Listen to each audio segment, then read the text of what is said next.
The European Union is not a given. The European Union is work in progress, and indeed, it is disintegration in progress. And a Brexit would speed up this disintegration. And the speeding up of this disintegration will create a gigantic deflationary force, a vortex within continental Europe, which will consume Britain. So, the Brits can vote to get out, but they cannot leave the mess that will be left behind. Let me just ask you lastly about the state of the Eurozone. You write that the Eurozone's architecture was unable to withstand the earthquake that we saw in 2008. We moved from bailout to bailout to bailout, discussions of how to fix things on a very short-term perspective. Here we are in 2016.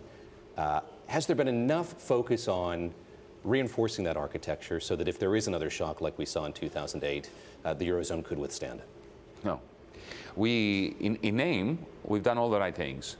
We created the European Stability Mechanism, we created a banking union. That sounds perfect, except that if you look behind the acronyms and behind the facade, what you discover is that the European Stability Mechanism is destabilizing. The banking union exists only in name, not in practice.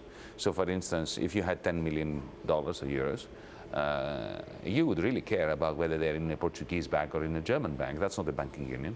When the probability of being bailed in depends on which jurisdiction you are. You're not talking about a common currency anymore. You're not talking about a common banking union.